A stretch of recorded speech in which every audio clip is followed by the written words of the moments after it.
दूसरे जगह क्यों जा पा रहे हैं? क्योंकि यहाँ घर्षण मौजूद है। हमारे पैर में और जमीन में आपस में क्या क्रिया हो रही है?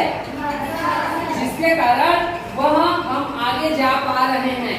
अगर इस दौरान हम लोग जमीन में न रख के हम अपना पैर बर्फ में रखेंगे और बर्फ पर स्लीपर को रहता है, देखे हो? उस स्लीपर में अगर हमें चलने के लिए बोला जाएगा तो क्या हम चल पाएंगे? नहीं चल पाएंगे, क्योंकि वहाँ घर्षण की प्रक्रिया नहीं होती है। वहाँ चलना अगर हम लोग शुरू करेंगे तो फिसल के क्या हो जाएंगे? गिर जाएंगे। उस पुस्तक को समतल दर्पण में, यहाँ दर्पण तो समतल रहता है, ठीक है, तो समतल जगह एक खाली जगह है ना, जमीन जहाँ कोई टाटपट्टी बिछा हुआ नहीं है यहाँ, ठीक है। यहाँ सबसे पहले हम लोग लुढ़का के देखते हैं। हम यहाँ से कर रहे हो ताकि इधर दिखाई दे, आप लोग देखना वहां से, ठीक है। ये डिब्बा है जो अपने निश्चित आकार से लगा हुआ है। इस डिब्बा के सहारा से हम क्या किए, इस पुस्तक को खड़ी कर दिए और एक कंचा लिए, और इस कंचे को यहाँ से हम लोग क्या कर रहे हैं? लुढ़का रहे हैं। देखते हैं प्रतिक्रिया क्या होती है।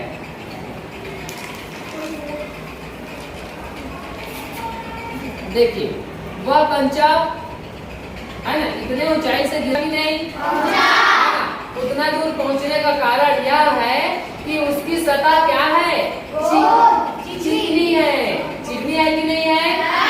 पुस्तक भी चिकना है और ये जमीन भी चिकना है। हाँ, और इसी के अपेक्षा ऐसे ही आकार में हम एक और कंचे को खुरदुरे सतह में, किसमें? ये खुरदुरे सतह में हम लोग सेम प्रतिक्रिया करते हैं। डिब्बे के सहारे इस पुस्तक को खड़ा कर दिए और हम लोग यहाँ से इस कंचे को गिराते हैं।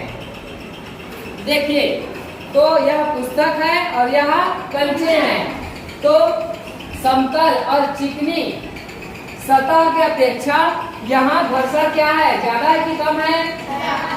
ज्यादा है, जिसके कारण यह कंचे को, है ना, रोक दिया।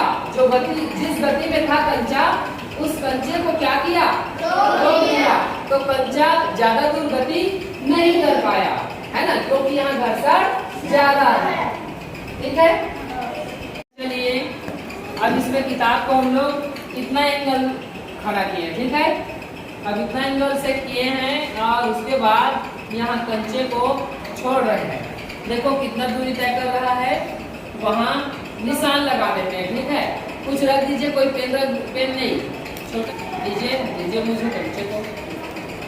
अब क्या करते हैं, हम लोग ऊंचाई को बढ़ा लिए हैं और यहाँ से फिर उस कंचे को गिरा रहे हैं। देखते हैं प्रतिक्रिया क्या होती है।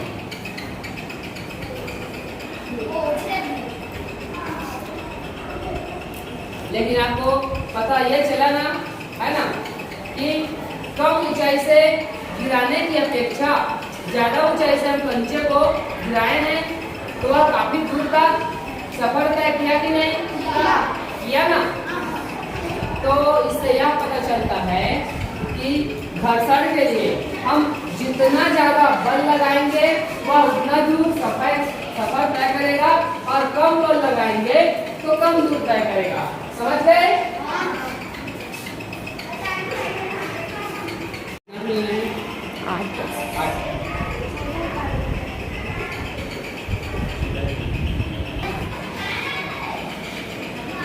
ये हो गया 8:30 हो गया।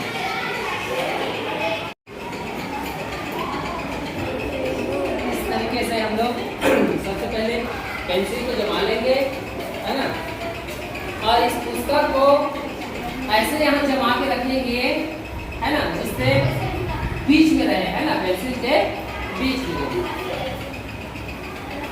ये दिखाई दे रहा है आपको? ठीक है, आज लीजिए आप लोग आना चावल नजदीक।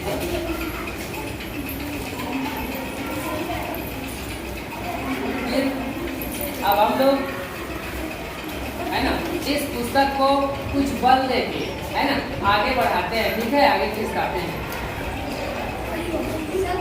है ना।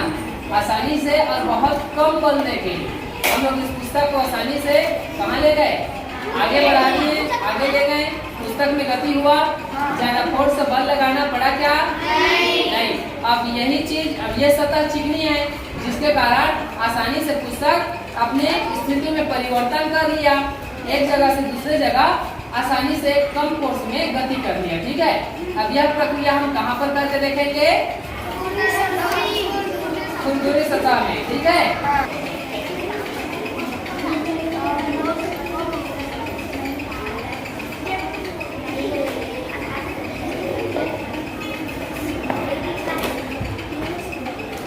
पेंसिल को इस तरीके से आपको क्रमबद्ध रूप से जमाना होता है।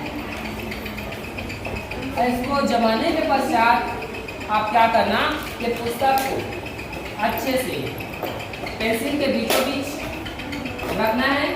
ठीक है, अब यह अवस्था पूरी हुई। अब इसके बाद क्या करना है, हमें अपना प्रयोग करना है, फोर्स लगाना है, बल लगाना है। ठीक है, चलिए, है ना। तो वहाँ चिकनी सतह की अपेक्षा यहाँ की गति कैसी रही है? थोड़ी कम दूरी तय की है। चिकनी सतह में क्या है, यह पेंसिल आसानी से गति की है ना। और चिकनी सतह की अपेक्षा यह खुरदुरे सतह में परिवर्तन आया कि नहीं आया? कम या फिर ज्यादा, दोनों में परिवर्तन हुआ ना। उसमें भाई गति दोनों में किया, यहाँ भी गति किया और चिकनी सतह में भी गति किया, लेकिन ज्यादा गति चिकनी सतह में हुआ कि नहीं? ठीक, तो यही है घर्षण। घर्षण की प्रक्रिया चिकनी सतह में अत्यधिक होती है ना, खुरदुरे सतह की अपेक्षा। समझ आया?